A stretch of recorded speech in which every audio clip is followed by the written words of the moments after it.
Hola, esta es nuestra nueva toma doble Smart Wi-Fi, referencia TIC15. Es una toma muy práctica porque nos va a permitir tener rutinas diarias, control de voz y control remoto. Podemos encender y apagar nuestros productos desde cualquier lugar y encenderlos en cualquier momento.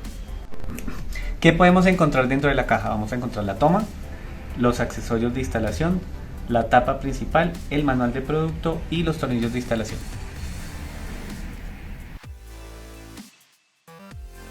Para conectarlo es igual a una toma convencional, simplemente tomamos la parte posterior y hacemos la conexión.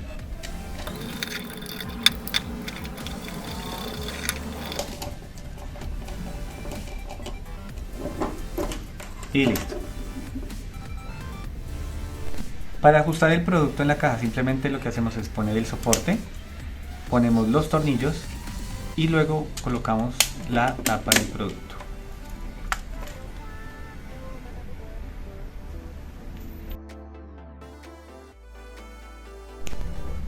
Para reiniciar el producto y para configurarlo en la aplicación es muy sencillo, simplemente vamos a presionar el botón por 5 segundos hasta que la luz de Wi-Fi se encienda. Ya en la aplicación en el teléfono vamos a buscar Mercury Smart,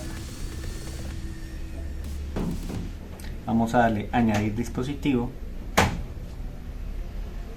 y aquí básicamente nos dice buscando dispositivos, agregar, vamos a agregarlo.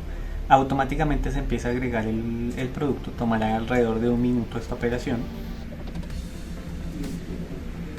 Recuerden que para este producto deben tener un Wi-Fi 2.4 GHz y tener habilitado el Bluetooth. Aquí el producto ya se ha añadido, vamos a darle siguiente y le vamos a dar finalizar.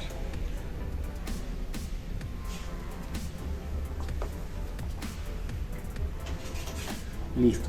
Ahora en la aplicación vamos a poder tener un control total del producto. Podemos encender y apagar cada una de las salidas, o encender y apagar todo, o bien sea desde la aplicación o físicamente en la toma. Ahora podrás controlar tus dispositivos de manera fácil y sencilla. Podemos darle un nombre y ponerle cualquier nombre que necesitemos.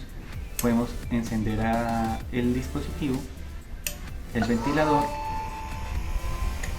o realizar cualquier programación, cuentas regresivas, horarios, circulaciones o de manera aleatoria.